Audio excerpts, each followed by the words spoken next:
बिस्मिल्लाहिर्रहमानिर्रहीम। हम अपने प्लेटलेट्स को स्टार्ट कर चुके हैं। इसके अंदर हमने पहले प्लेटलेट्स की फिजियोलॉजी को नॉर्मल को पढ़ा था। उसके बाद हमने पढ़ा था कि प्लेटलेट्स के अंदर जो है प्राइमरी जो हीमोस्टेसिस कैसी होती है, उसके हमने स्टेप पढ़े थे। उसके बाद हमने पढ़ा था प्लेटलेट्स के अंदर दो तरह के डिफेक्ट होती हैं, एक क्वान्टिटेटिव डिफेक्ट होता है और एक क्वालिटेटिव डिफेक्ट होता है। हम क्वान्टिटेटिव डिफेक्ट की सीरीज़ को स्टार्ट कर चुके हैं, जिसके अंदर 3 डिजीज़ आती हैं। ठीक हो गया, हमने एक डिजीज़ पढ़ ली है। आज का हमारा जो टॉपिक होगा थ्रोम्बोटिक थ्रोम्बोसाइटोपेनिक परप्यूरा होगा। इसको समझने से पहले मैं आपको थोड़ा सा प्लेटलेट्स के बारे में बताना चाहता हूँ, ताकि आपका इस टॉपिक के बारे में ग्रिप अच्छी हो जाए। हमने कहा था कि हमारी बॉडी में 3 तरह के सेल्स होते हैं, जिनकी प्रोडक्शन बोन मैरो में होती है। ठीक हो गया, एक होते हैं वाइट ब्लड सेल्स, एक होते हैं प्लेटलेट्स, एक होती है रेड ब्लड सेल्स। और मैंने कहा था कि प्लेटलेट्स को आपने सेल्स का नाम नहीं देना, क्योंकि ये मेगा कैरियोसाइट्स की आउटग्रोथ होती है, जो कि मेगा कैरियोसाइट्स से डीअटैच होती है और ब्लड वेसल्स में आती है। ठीक हो गया। उसके बाद हमने कहा था कि प्लेटलेट्स को हम थ्रोम्बोसाइट्स भी कहते होते हैं। प्लेटलेट्स की नॉर्मल जो वैल्यू होती है वो 1,50,000 से लेके 4,50,000 तक होती है। अगर तो 1,50,000 से कम है तो हमने उसको नाम दे दिया था थ्रोम्बोसाइटोपिनिया का। तो हम वही कंडीशन को स्टार्ट किया हुआ है, वही सीरीज़ को। तो जब 1,50,000 से कम होती थी तो हमने कहा था कि बंदे के अंदर स्पॉन्टेनियस ब्लीडिंग होगी, अब नॉर्मल ब्लीडिंग होगी, बंदे का जो ब्लीडिंग टाइम इंक्रीज़ होगा। उसके बाद हमने कहा था कि अगर 4,50,000 से ज़्यादा वैल्यू हो जाती है बॉडी के अंदर, तो बंदे के अंदर जो है वो रिकरेंट जो है क्लोटिंग होगी। इसी तरह उसको हमने थ्रोम्बोसाइटोसिस का नाम दिया था। उसके बाद हमने कहा था कि प्लेटलेट्स के अंदर 2 तरह के डिफेक्ट आते हैं, देखने को मिलते हैं। एक को हमने कहा था क्वांटिटेटिव डिफेक्ट और एक को कहा था क्वालिटेटिव डिफेक्ट। हम जो स्टार्ट कर चुके हैं वो क्वांटिटेटिव डिफेक्ट की सीरीज़ है, जिसके अंदर हमने एक डिज़ीज़ को कर लिया। आज हमारी दूसरी डिज़ीज़ है। तो सबसे पहले हमें ये पता होना चाहिए, सिंपली हम इसको TTP कहते हैं। TTP is a quantitative defect.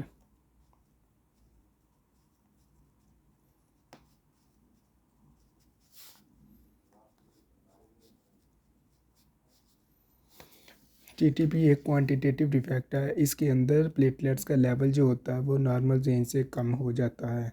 जब ये बंदे के अंदर नॉर्मल रेंज से कम होगा तो बंदे के अंदर ब्लीडिंग होगी, जिसके अंदर स्किन ब्लीडिंग होगी और स्किन के ऊपर ब्लीडिंग स्पॉट बन जाते होते हैं, जिसे हम परप्यूरा कहते होते हैं। सो आपको इस लफ्ज़ का तो पता चल गया। थ्रोम्बोटिक का मतलब यूज़ होता है क्लोट के लिए, किसी चीज़ के क्लोट होना। थ्रोम्बोसाइटोपिनिक मतलब ये कि प्लेटलेट्स का अपने नंबर में कम हो जाना। ये एक ऐसी कंडीशन है, टीटीपी सिंपली हम ऐसे कहते हैं कि टीटीपी एक ऐसी कंडीशन है जिसमें ब्लड वेसल्स के अंदर क्लॉट फॉर्मेशन हो जाती है और रिजल्टेंट ब्लड वेसल्स में प्लेटलेट्स के फ्री प्लेटलेट्स होते हैं उनका लेवल कम हो जाता है। जब लेवल कम होगा तो बंदे के अंदर ब्लीडिंग होगी और ब्लीडिंग में बंदे की स्किन के ऊपर ब्लीडिंग स्पॉट मिलते होते हैं, जिसे हम परप्यूरा कहते होते हैं। तो ये वर्ड्स हैं इसका।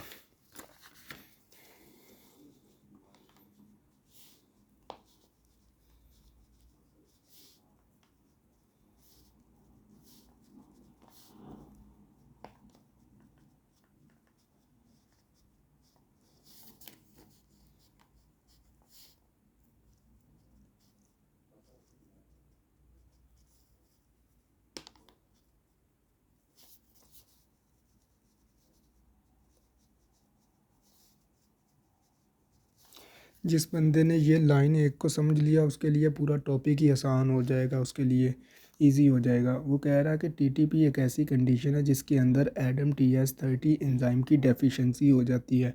सो इस पॉइंट से हमें ये पता चला कि अगर किसी बंदे की बॉडी में ADAMTS30 एंजाइम्स वो डिसफंक्शन हो जाता है या उसकी डेफिशिएंसी हो जाती है, कोई भी पैथोलॉजी की वजह आ जाती है जिसकी वजह से वो वर्क नहीं कर पाता, जिसकी वजह से उसकी एक्टिविटी कम हो जाती है, तो बंदे के अंदर जो डिज़ीज़ होगी वो होगी टीटीपी।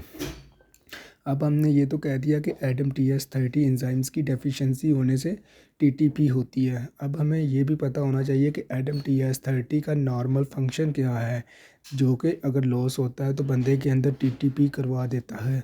तो हम सबसे पहले इस बंदे के अंदर normal function of ADAMTS30 enzyme देखते हैं।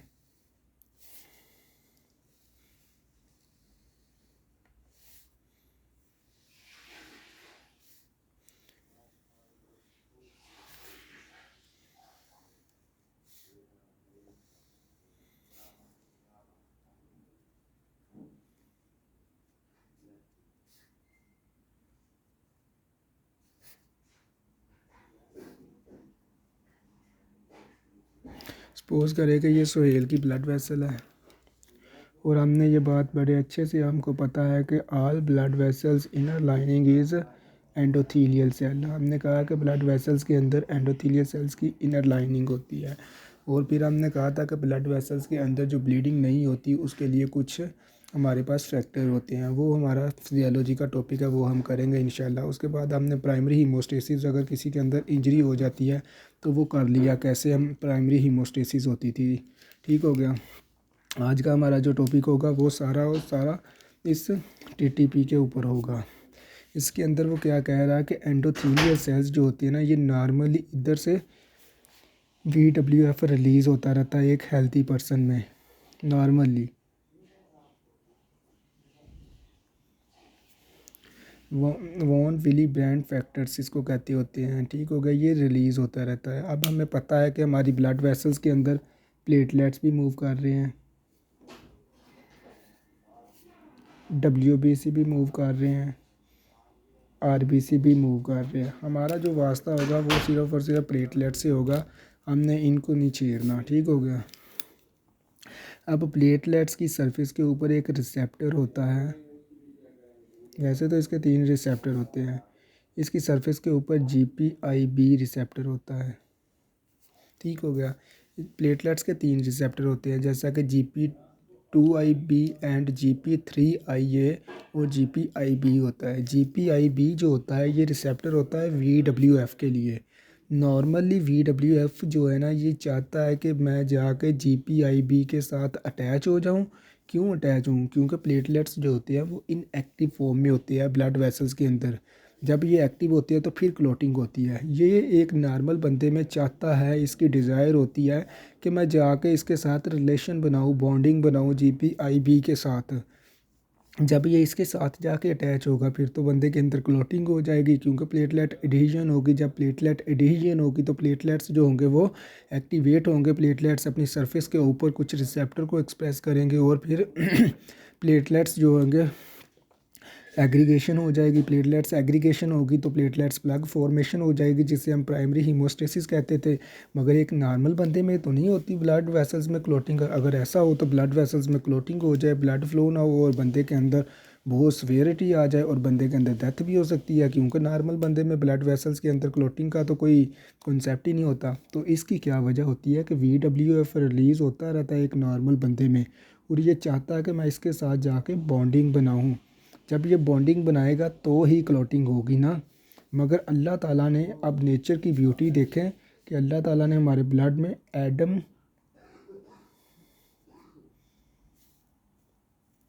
TS13 इंजाइम रखा हुआ है। VF जैसे रिलीज़ होता है और ये चाहता है कि मैं GPIB के साथ जाके अटैच हो जाऊं, तो एडम TS13 एंजाइम क्या करता है, इसकी डिग्रेडिंग ब्रेक डाउन करवाना स्टार्ट कर देता है। इस तरह VWF की ब्रेक डाउन हो जाती है और इनके दरमियान रिलेशन नहीं बन पाता। जब ये आपस में अटैच नहीं होंगे, प्लेटलेट्स जो होंगे वो एक्टिवेट नहीं होंगे। जब एक्टिवेट नहीं होंगे तो ब्लड वेसल्स के अंदर इसलिए नॉर्मल ब्लीडिंग नहीं होती। तो इसलिए हमें पता चल गया कि एडम TS13 का नॉर्मल फंक्शन जो होता है वो VWF की ब्रेक डाउन करवाना होता है।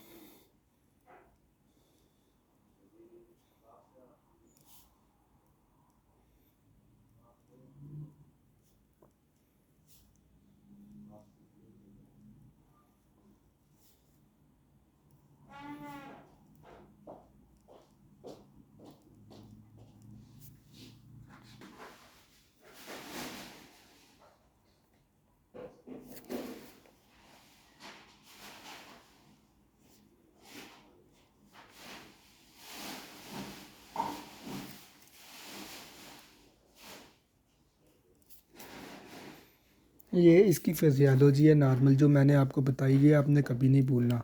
अब हम इसकी पैथोफिजियो को देख लेते हैं।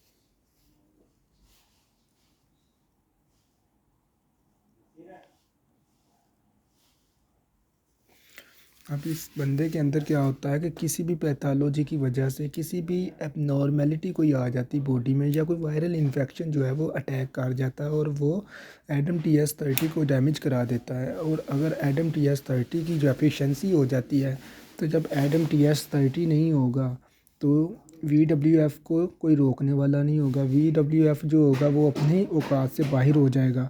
जब ये अपनी औकात से बाहर होगा, इसे कोई रोकने वाला नहीं होगा, तो ये नंबर में इंक्रीज़ करता जाएगा। जब ये नंबर में इंक्रीज़ होगा, पहले तो इसकी डिग्रेडिंग करवा रहा था ADAM-TS30, वो इसे इसकी औकात याद दिलाए रख रहा था कि तू तेरी औकात सिर्फ यही है। अब जब ये नहीं होगा तो ये इंक्रीज़ होगा, तो ये जाके इसके साथ बाइंड करेगा। अब जब ये इसके साथ बाइंड करेगा तो प्लेटलेट एडहेजन होगी। जब प्लेटलेट एडहेजन होगी तो फिर कुछ रिसेप्टर जो है वो एक्सप्रेस करेगा प्लेटलेट्स, और प्लेटलेट एग्रीगेशन होगी। मेरे कहने का मतलब ये है कि फिर प्लेटलेट्स की थ्रम्बस बन जाएगा ब्लड वेसल्स के अंदर। जब थ्रम्बस फॉर्मेशन होगी तो हमने क्या कहा है, थ्रम्बोटिक जो, और जब थ्रम्बस फॉर्मेशन होगी तो ब्लड वेसल्स के अंदर फ्री प्लेटलेट्स का लेवल जो होगा वो कम हो जाएगा। जब फ्री प्लेटलेट्स का लेवल कम होगा तो थ्रोम्बोसाइटोपेनिक कंडीशन आ गई। और जब लेवल कम होता है प्लेटलेट्स का तो हमने कहा था कि बंदे के अंदर ब्लीडिंग होती है, जिसके अंदर बंदे की स्किन के ऊपर हमें ब्लीडिंग स्पॉट मिलते हैं, और इसे हमने परप्यूरा का नाम दे दिया। सो यहाँ तक आपको क्लियर। उसके बाद हम देख लेते हैं कि बंदे के अंदर क्लिनिकल फीचर क्या मिलते हैं, क्लिनिकल प्रेजेंटेशन क्या होती है पेशेंट की।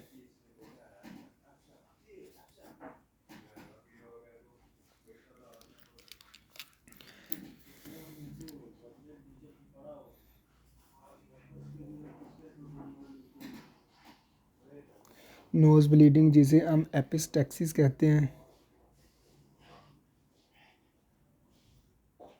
ठीक हो गया। उसके बाद म्यूकोजल ब्लीडिंग,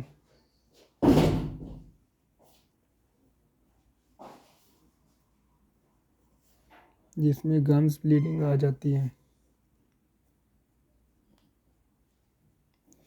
जब प्लेटलेट्स का लेवल कम होगा थ्रम्बस फॉर्मेशन की वजह से तो बंदे के अंदर ब्लीडिंग होती है अब नॉर्मल, जिसके अंदर नोज़ ब्लीडिंग होगी, म्यूकोजल ब्लीडिंग होगी, जिसके अंदर गम्स ब्लीडिंग होगी। याद रखना, जब भी हॉस्पिटल में आपके पास पेशेंट प्रेजेंट करे और ये कहे कि मुझे कभी कभी ब्लीडिंग होती है गम से, तो आपने ये नहीं कहना कि ये TTP का पेशेंट है या ये इम्यूनोथ्रोम्बोसाइटोपेनिक परप्यूरा का पेशेंट है, इसमें के अंदर प्लेटलेट्स की डेफिशिएंसी है। आपने ये कभी नहीं कहना, क्योंकि हमने विटामिन वाले सेक्शन में पढ़ा था कि विटामिन C की डेफिशिएंसी से स्कर्वी डिजीज़ होती है, उसकी डेफिशिएंसी की वजह से भी गम्स ब्लीडिंग हो सकती है। अगर तो बंदे में कंटिन्यूसली हो रही, बहुत ज़्यादा होती है, तो फिर आपने इस ऑप्शन की तरफ जाना है, ठीक हो गया। उसके बाद बंदे के अंदर पेलर हो गई, बंदे का कलर। अब पेलर क्यों होगा बंदे का, ये तो एनीमिया का एक साइन है। तो हम तो यहाँ पे TTP को पढ़ रहे हैं, हम तो प्लेटलेट डिसऑर्डर पढ़ रहे हैं, तो अब ये पेलर क्यों आ गया।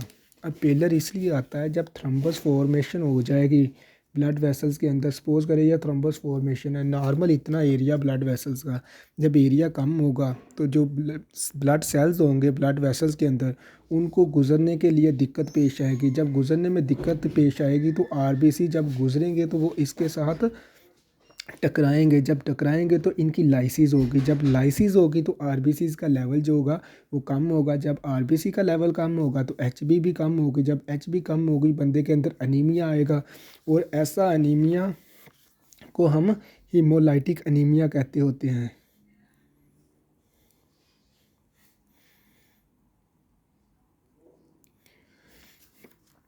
और याद रखें, वो आपसे पूछ सकते हैं कि इन TTP which kind of anaemia, तो आपने बताना है हीमोलाइटिक अनीमिया। उसकी रीज़न क्या है, क्योंकि थ्रम्बस फॉर्मेशन की वजह से RBC जो है वो टकराते हैं और उनकी लाइसिस होती है, और RBC की लाइसिस को हम हीमोलाइटिक कहते होते हैं, ठीक हो गया। इसके अंदर फिर अनीमिया के सिम्टम्स देखने को मिलेंगे हमें, डिजीनेस।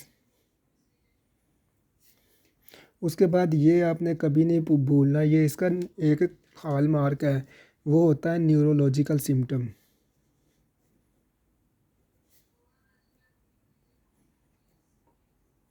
अब न्यूरोलॉजिकल सिम्टम्स क्यों आते हैं भाईजान? जब देखे ब्लड वेसल्स के अंदर थ्रम्बस फॉर्मेशन होगी तो ब्रेन को जाने वाली वेसल्स के अंदर ब्लड जब कम जाएगा, ब्रेन को ब्लड कम मिलेगा।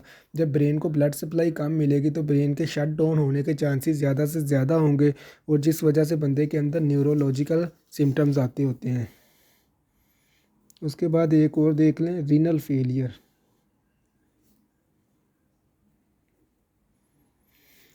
जब थ्रम्बस फॉर्मेशन होगी तो किडनी को जाने वाली वेसल्स के अंदर जब ब्लड कम जाएगा, तो किडनी को जब ब्लड कम मिलेगा, उसकी डिमांड के मुताबिक नहीं मिलेगा, तो किडनी फेलियर हो सकता है, जिसको हम रीनल फेलियर कह सकते हैं।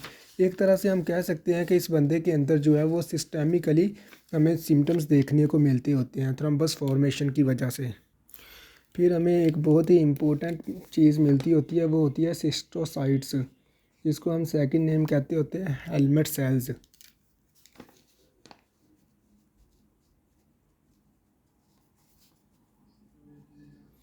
अब हेलमेट सेल्स क्या होते हैं? देखें, जब आरबीसी जो है वो जाके थ्रम्बस से क्लॉट से टकराएंगे तो आरबीसी जब वापस आएंगे तो आरबीसी की सरफेस के ऊपर जो हमें ना एक क्लॉट पार्ट मिल जाता होता है। थ्रम्बस का एक छोटा सा पार्ट जो है ना वो आरबीसी की सरफेस के ऊपर अटैच हो जाता है और वो हमें देखने को मिलता है, उसको हम हेलमेट सेल्स कहते होते हैं।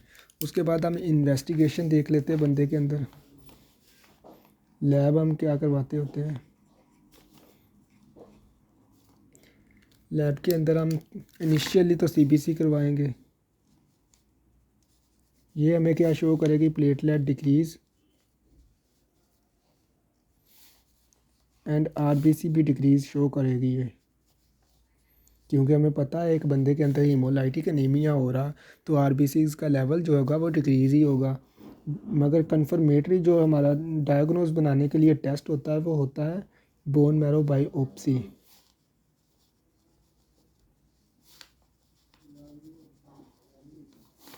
और ये शेयर करती है इंक्रीज मेगा कैरियोसाइट।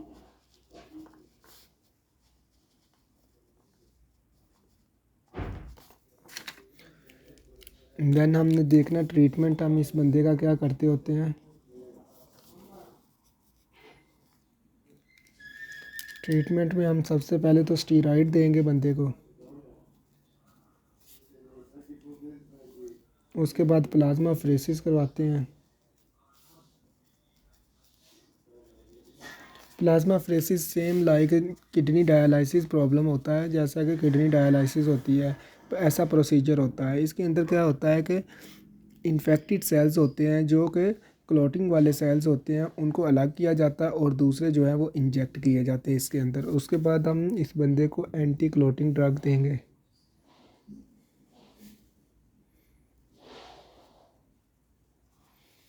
मतलब ये कि एंटी थ्रोम्बोटिक।